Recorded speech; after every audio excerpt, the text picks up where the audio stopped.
Greetings everyone!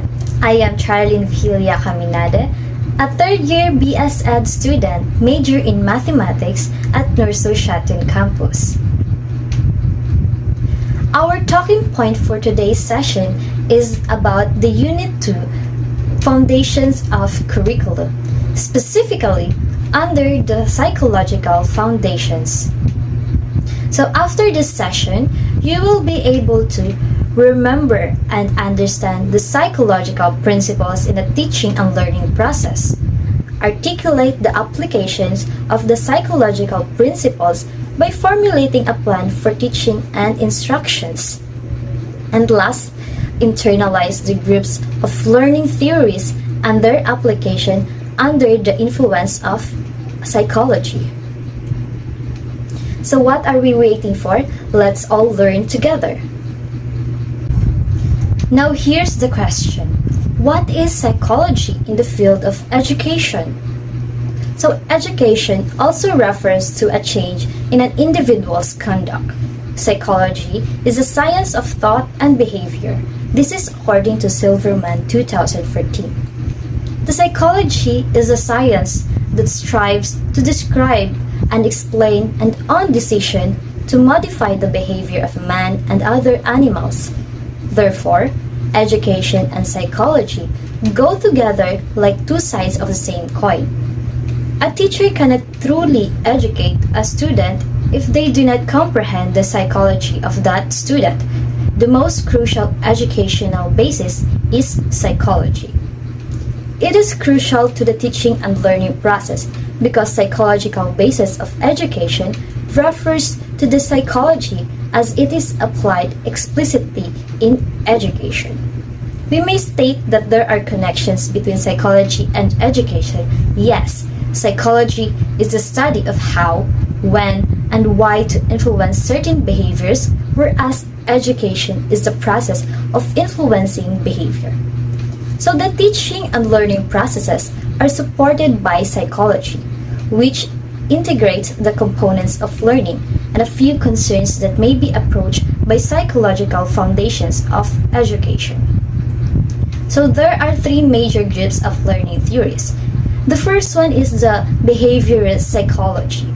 The second one is the Cognitive Psychology. And the third one is the Humanistic Psychology. Let's talk about the Behavioristic Psychology. In the Behavioristic Psychology, learning should be organized in order that students can experience success in the process of mastering the subject matter.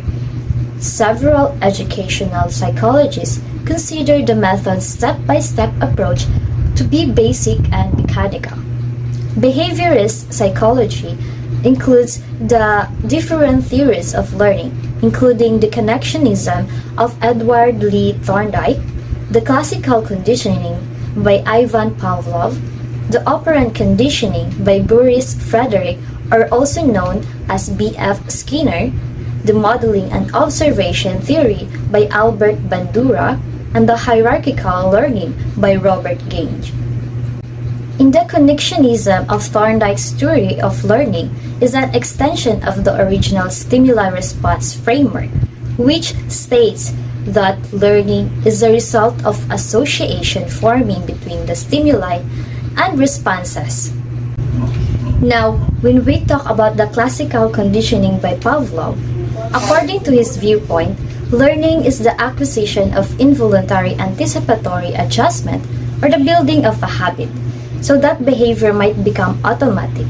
He also refers to organic behavior that is not complete and with a gap in the entire equilibrium pattern as an anticipatory adjustment.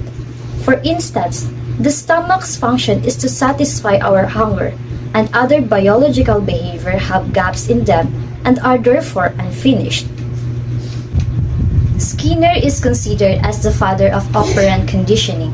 However, his work was based on Thorndike's rule of effect. This concept states that conduct that result in positive outcomes is more likely to be repeated, but actions that results in negative consequences is less likely to be repeated. However, on the other hand, modeling and observation theory of Albert Bandura, this is Bandura's social learning theory, which emphasizes the necessity of seeing and mimicking other behaviors, attitudes, and emotional reactions. One learns new behavior by seeing others practice them, and this coded knowledge later acts as a direction for action. According to the social learning hypothesis, environmental, behavioral, and cognitive forces constantly interact to shape human behavior. And lastly, the hierarchical learning of Robert Gage. Gage defined that learning as a change in human attitude of ability that may be preserved and is not merely attributed to the development process. He claims that there are 8 different forms of learning, with basic form coming first and complicated form coming in last in a hierarchical sequence. According to him, mastery of the subordinate capacities involved in the new skill must come before mastering the new capability itself. Now moving forward to the second one, which is the cognitive psychology. The learning constitutes a logical method for organizing and interpreting learning. So teachers use a lot of problem and thinking skills in the teaching and learning process. These are exemplified by practices like the reflective thinking, creative thinking, thinking discovery, and many more. So the cognitive psychology includes the theories of the cognitive development by John Piaget, the multiple intelligence by Howard Gardner, the learning styles by Felder and Silverman, and the emotional intelligence by Daniel Goleman. So the cognitive development of Piaget involves the changes in cognitive processes and abilities. In Piaget's view, early cognitive development involves processes based upon actions and later progresses to changes in mental operations. Piaget's theories and works are significant to the people who work with children, as it enables us to understand that children's development is based on stages. The development of identity and knowledge as phases helps to understand the intellectual progress of children of all ages. The second one is the multiple intelligence of Gardner. Gardner proposes that humans have different types of intelligence, right? So this includes the musical, interpersonal, spatial, visual, and the linguistic intelligences, in addition to their intellectual ability, to fully account for the diversity of skills and talents that people possesses. And learning styles by Felder and Silberman. According to them, the learning styles paradigm perceiving learners like dealing with facts. They use tried and true techniques and formulate when solving problems. They tend to focus on the real-world examples. Contrarily, instinctive learners are drawn to the creativity and vividness. And the last one is the emotional intelligence of Daniel Goleman.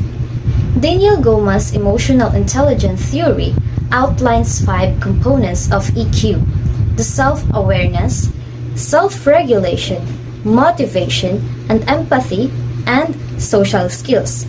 Each can help a leader face any crisis with lower level of stress, less emotional reactivity, and fewer unintended consequences. Emotional intelligence can be applied to meet goals and targets, as well as create a happier and healthier working culture. The Humanistic Psychology. The fundamental idea with this educational theory and methods are based on Humanistic Psychology, with a particular emphasis on the notion that children are decent people at their core and that educational method should be reasonable in order to educate the whole child. So according to this view, the student is an expert on their own learning process, and all their demands should be satisfied for them to learn well. So I have here examples of humanistic education in action. First, as a teacher, we can help students set learning goals at the beginning of the year. Of course, that is our main goal in teaching, and then help design pathways for students to reach their goals. So students are in charge of their learning, and teachers can help steer them in the right direction. Second, teachers can create exciting and engaging learning opportunities. For example, teachers trying to help the students understand government so that it can allow the students to create their own government in the classroom. Students will be excited about learning as well as being in charge of how everything runs. Third example is that teachers can create a safe learning environment for students by having snacks, encouraging students to use the bathroom and get water, creating good relationships with students so that they will trust speaking to their teacher if there is an issue or emergency case. And then the last one is that teachers can utilize journaling to help students focus on their self-evaluation and their feelings as part for learning. Using prompt questions can help students better understand their feelings and progress in learning. So humanism believes that a learner is a free will, fundamentally good, and capable of achieving their best when the ideal learning environment is produced. The ideal learning environment should cater to the social, emotional, and cognitive needs of the learner. This is according to Crane 2009, Dashna et al. 2013, and Vegelers 2011. The psychological underpinning of education help us as the educator to recognize the phases of a student's development and growth, and to use the teaching strategies that are likely to be successful of each of these stages. The teaching strategies are based on the theories of child and the adolescent development, as well as the student's developmental characteristics. Teachers create curriculum by utilizing psychological principles in teaching. Momwenda 2009 asserts that the psychological foundation of education is useful in creating curriculum for students at various academic levels in a variety of areas. The psychological basis of education helps teachers create curricula that are most suited to the needs, interests, and ages of the student who will be studying a specific topic.